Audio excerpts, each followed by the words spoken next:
Hello everyone, welcome to Jyotsna study zone. आज हम समझेंगे कि भारतीय संगीत में मेरुखंड क्या होता है, इसके कैसे प्रस्तार किए जाते हैं आदि आदि, और हम कुछ क्वेश्चंस को भी देखेंगे जो कि एग्ज़ाम्स में आते हैं। तो चलिए हम स्टार्ट करते हैं। और फ्रेंड्स, ये जो टॉपिक है मेरुखंड, ये एक बहुत बड़ा टॉपिक है जिसको कि एक वीडियो में नहीं समझाया जा सकता, लेकिन मैंने इसको एक छोटा रूप प्रदान करते हुए इस वीडियो को बनाया है जो कि आपके लिए बहुत ही हेल्पफुल होगी। तो चलिए स्टार्ट करते हैं और समझते हैं कि मेरुखंड क्या है। मेरुखंड एक भारतीय शास्त्रीय संगीत में सदियों पुरानी प्रथा है जिसमें स्वरों का व्यवस्थित क्रम परिवर्तन शामिल है। इसे हम नष्ट और उद्दिष्ट भी कहते हैं, जो सारेगामा के प्रस्तार होते हैं। मेरु का अर्थ होता है पर्वत और खंड का अर्थ होता है छोटे छोटे टुकड़े। इन दोनों से मिलकर ही मेरुखंड शब्द बना हुआ है। इसे मेरुखंड, खंड मेरु, मेरखंड या मीरखंड आदि नामों से भी जाना जाता है। भारतीय संगीत में एक सप्तक में 7 स्वर होते हैं। तो क्या आप जानते हैं कि बिना किसी नोट को दोहराए इन 7 स्वरों से कितने अनोखे संयोजन बनाए जा सकते हैं। संयोजन मीन्स कॉम्बिनेशन बनाए जा सकते हैं। तो चलिए हम समझते हैं कि कैसे बिना किसी नोट को या फिर स्वर को दोहराए 7 स्वरों से कितने कॉम्बिनेशन को बनाया जा सकता है। इस सूत्र का उपयोग करके हम दिए गए स्वरों के सेट के साथ बनाए जा सकने वाले अद्वितीय संयोजनों की संख्या का पता लगा सकते हैं। तो सूत्र जैसे कि आप देख रहे हैं, factorial of n equal to n into n1 into n2, like this. अब जैसे कि हमें 4 और 5 नंबरों का कॉम्बिनेशन चाहिए, तो उसके लिए हम इस सूत्र को अप्लाई कर सकते हैं। ये सूत्र आप देख ही लिए हैं अभी। तो अगर हमें 4 नंबर का चाहिए संयोजन यानी कॉम्बिनेशन, तो उसके लिए हमें क्या करना होगा कि फैक्टोरियल ऑफ 4, 4 स्वरों का चाहिए। तो 4 equal to 4 into 3 into 2 into 1। 5 का चाहिए, तो 5 के लिए क्या करेंगे हम लोग, 5 इंटू 4 इंटू 3 इंटू 2 इंटू 1 कि दिए हुए स्वरों के फैक्टोरियल करने से हमें उसके कितने कॉम्बिनेशंस बनेंगे ये पता चल जाएगा। तो चलिए अब हम समझते हैं इसको और विस्तार से। अब जैसे कि आप देख रहे हैं कि यहाँ पे हमें एक स्वर का कॉम्बिनेशन बनाना है। तो एक स्वर का कॉम्बिनेशन जो होगा वो एक ही होगा, एक स्वर से एक ही संयोजन बन सकता है। 2 स्वरों के कॉम्बिनेशन बनाने के लिए हमें 2 इंटू 1 इक्वल टू 2, यानी कि हमें 2 संयोजन प्राप्त होंगे, 2 कॉम्बिनेशंस बनेंगे, 2 स्वर के 2 कॉम्बिनेशन बनेंगे। इसी तरह से हम 3 स्वरों का भी कॉम्बिनेशन देखते हैं। 3 स्वरों के कॉम्बिनेशंस के लिए 3 into 2 into 1 equal to 6। 6 combinations हम लोगों को प्राप्त होंगे कि 3 स्वर के 6 संयोजन बन सकते हैं, 6 कॉम्बिनेशन बन सकते हैं। इसी तरह से 4 स्वरों का भी देख लेते हैं। 4 स्वरों के कॉम्बिनेशन को प्राप्त करने के लिए हम लोग फैक्टोरियल करेंगे। 4 into 3 into 2 into 1 equal to 24, यानी कि हमें मालूम चला कि 4 स्वरों के जो कॉम्बिनेशन है वो 24 होगा। 4 स्वरों से 24 कॉम्बिनेशंस बनेंगे, 24 संयोजन बनेंगे। 5 स्वरों के कॉम्बिनेशन की अगर बात करें तो 5 into 4 into 3 into 2 into 1 equal to 120, यानी कि 5 स्वरों से हमारे 120 संयोजन बनेंगे, 120 कॉम्बिनेशन बनेंगे। 6 स्वरों के 6 into 5 into 4 into 3 into 2 into 1 equal to 720 combinations बनेंगे।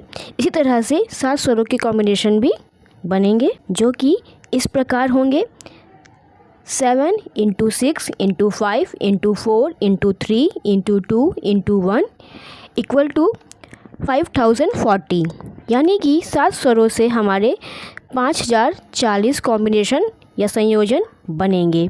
तो फ्रेंड्स देखा आपने कि एक सूत्र के माध्यम से आप कैसे सारे स्वरों के कॉम्बिनेशंस को पता लगा सकते हैं कि एक स्वर से जो है एक कॉम्बिनेशन बनेगा, 2 स्वरों से 2, 3 स्वरों से 6 कॉम्बिनेशन बनेंगे, 4 स्वरों से 24, 5 स्वरों से 120, 6 स्वरों से 720 और 7 स्वरों से 5040 नए कॉम्बिनेशन बनेंगे।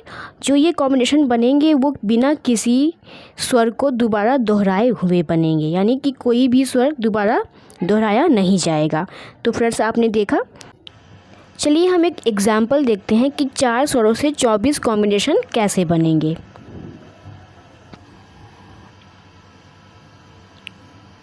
ये देखिए फ्रेंड्स, ये जो है 4 स्वरों के कॉम्बिनेशंस हैं। इसे आप देख सकते हैं कि सा रे गा मा, सा रे मा गा, सा गा मा रे गा मा सा, रे सा गा मा, रे सा मा गा सा मा रे मा सा गा रे मा, सा मा गा, सा मा गा रे मा गा सा। इस तरह से आप ये सभी जो बने हुए हैं, हमारे 24 कॉम्बिनेशंस बने हुए हैं, उसे आप देख सकते हैं कि ये पूरे 24 कॉम्बिनेशंस हैं जो कि हमारे 4 स्वरों से बने हुए हैं। चलिए अब हम प्रस्तार को समझते हैं कि प्रस्तार क्या है और इसे कैसे किया जाता है। स्वर प्रस्तार का अर्थ है फैलाना। निश्चित स्वरों के क्रमबद्ध रूप यानी कॉम्बिनेशन अधिकतम कितने हो सकते हैं, यह स्वर प्रस्तार कहलाता है। जो कॉम्बिनेशंस होते हैं उसी को स्वर प्रस्तार कहते हैं। स्वर प्रस्तार एवं ताल प्रस्तार का एक अध्ययन करने से ज्ञात होता है कि हमारे ऋषि मुनियों ने हजारों वर्ष पूर्व ऐसे सिद्धांत बना दिए हैं जिसकी सहायता से सरलतापूर्वक क्रमबद्ध प्रस्तारों में से किसी भी संख्या का प्रस्तार ज्ञात किया जा सकता है, जिसे हम नष्ट कहते हैं। श्रुतियों के विपरीत रूप यानी कि प्रस्तार से ज्ञात होने पर इसकी संख्या ज्ञात करना उद्दष्टि कहलाता है। नष्ट एवं उद्दष्टि इन दोनों को ज्ञात करने के लिए एक सारणी का आश्रय लिया जाता है जिसे खंडमेरु कहते हैं। खंडमेरु एक ऐसी सीढ़ीनुमा सारणी है जिसका अंतिम स्तंभ सबसे बड़ा और उससे पहले वाले क्रमानुसार घटते जाते हैं, जो इस प्रकार है। मैं आपको एक इमेज दिखाती हूँ जिसके सहायता से आप आसानी से इस खंडमेरु को समझ सकते हैं। तो चलिए हम देखते हैं उस इमेज को। तो ये देखिए फ्रेंड, ये रही वो इमेज। जैसा कि अभी आपने पढ़ा, खंडमेरु एक ऐसी सीढ़ीनुमा रचना है जिसका कि आखिरी स्तंभ सबसे बड़ा और बाकी के जो उसके स्तंभ हैं छोटे होते चले जाते हैं। जैसे कि अभी आप देख रहे हैं इस इमेज को, इसमें सारे गामा पाधानी ये 7 स्वर लिखे हुए हैं। अब इससे प्रस्तार निकालने हैं हमें। तो इस चार्ट से हम खंडमेरु कैसे मालूम कर सकते हैं? तो देखिए यहाँ पर जैसे कि 1 है और बाकी सब 0 0 0 आ जाएगा। फिर उसके बाद एक खाने को छोड़ देंगे, आगे बढ़ जाएंगे, जाएगा 1 × 2 2, 2 × 3 6, 6 × 4 24, 24 × 5 120 एंड 120 × 6 720 हो जाएगा। फिर उसके बाद हम ये नीचे जब देखेंगे तो हम लोग को एक कॉलम आगे ही बढ़ना है, पीछे से नहीं स्टार्ट करना है। जैसे कि यहाँ 1 हो गया तो अब हम इसके आगे से स्टार्ट करेंगे, यहाँ पे ये हो गया तो अब हम इसके आगे से स्टार्ट करेंगे। तो जो नंबर ऊपर दिया हुआ है, जो संख्या ऊपर है, उसी का हम यहाँ पर टेबल लिख देंगे। यानी कि 2 2 4 होता है तो यहाँ 4 कर देंगे। फिर वैसे ही हमें मल्टीप्लाई करना है कि 4 × 3 12, 12 × 4 48, 48 × 5 240 एंड 240 × 6 1440। तो इस तरीके से आप देख लीजिए कि हमें एक कॉलम आगे ही बढ़ना है। तो अब ये हो गया तो हम इसके आगे बढ़ जाएंगे, इस कॉलम में आ जाएंगे। तो इसमें जो ऊपर नंबर दिया हुआ है 6, इसकी हमें टेबल लिखनी है। 6 × 2 12, 6 इंटू 3 18। इस तरह से हम आगे बढ़ते जाएंगे। 18 इंटू 4 72 हो जाएगा। 17 इंटू 5 360 एंड 360 इंटू 6 2160 हो जाएगा। इस तरह से हम बाकी की स्वरों को भी ऐसे ही कर लेंगे। तो ये तो हो गया खंडमेरू कैसे बनता है। ये आप इस चार्ट के माध्यम से समझ गए होंगे। आई होप कि आपको ये समझ में आ गया होगा। चलिए अब हम कुछ क्वेश्चन देखते हैं ऐसे ही कि क्वेश्चन जब आए तो इस चार्ट की सहायता से उसको कैसे करेंगे। अब जैसे कि आप ये प्रश्न देख रहे हैं कि खंडमेरू की आकृति में प्रश्नांकित वर्ग हेतु सही संख्या का चयन कीजिए। मतलब कि आपको जो मैंने अभी पहले दिखाया खंडमेरू का चार्ट, वही चार्ट यहाँ बना हुआ है और यहाँ पर जहाँ क्वेश्चन मार्क दिए हुए हैं यहाँ पे आपको बताना है कि कौन सा नंबर यहाँ पर आएगा। ये ऑप्शंस दिए हुए हैं तो इनमें से कौन सा नंबर आएगा। तो चलिए अभी तो हमने देख ही लिया कि कैसे करना है, तो हम चलिए स्टार्ट करते हैं। तो 1 यहाँ आ जाएगा, 1 0 0 हम पहले कॉलम में अपना बना लेंगे ऐसा।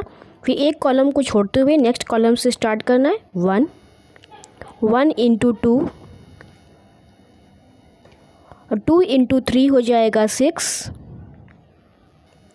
2 into 3 6 6 into 4 24 24 into 5 120 and 120 into 6 720। फिर हमें एक कॉलम छोड़ देना है और यहाँ की 2 की टेबल उतार देंगे। तो 2 के नीचे क्या होगा, 2 2 ज़ा 4।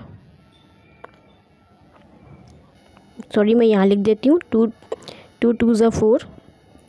और फिर हम करेंगे कि 4 3 ज़ा 12। तो अभी हमें मालूम चल गया कि जो ये प्रश्नांकित वर्ग जो है यहाँ पर हमारा क्या आंसर आएगा, 4 एंड 12। तो ऑप्शन में कहाँ है 4 और 12, ऑप्शन 3। ऑप्शन 3 हमारा राइट हो जाएगा, 4 और 12। तो इस तरह से क्वेश्चंस पूछे जाते हैं एग्ज़ाम्स में, आप देख सकते हैं। तो आई होप कि आपको ये समझ में आ गया होगा। तो आई होप कि आपको इसमें कोई प्रॉब्लम नहीं हो रही होगी। फिर भी अगर कोई प्रॉब्लम हो रही हो तो आप मुझसे कमेंट बॉक्स में पूछ सकते हैं। और अगर आपको ये वीडियो अच्छी लगी हो तो वीडियो को लाइक कीजिएगा, शेयर कीजिएगा, चैनल को सब्सक्राइब करके बेल आइकन को ज़रूर से प्रेस कर दीजिएगा और इस वीडियो को अपने दोस्तों में भी शेयर कीजिएगा। और फ्रेंड्स आप मेरे टेलीग्राम चैनल पर भी ज्वाइन हो सकते हैं, जिसका कि लिंक मैंने डिस्क्रिप्शन बॉक्स में दिया हुआ है। वहाँ से जाके आप टेलीग्राम ग्रुप और टेलीग्राम चैनल दोनों में ही ज्वाइन हो सकते हैं। तो चलिए फ्रेंड्स, अगर आपको ये अच्छा लगा हो तो एक लाइक ज़रूर कीजिएगा और मिलते हैं हम नेक्स्ट वीडियो में नेक्स्ट टॉपिक के साथ। तब तक के लिए पढ़ाई करते रहिए और रिवीजन करते रहिए। Thank you.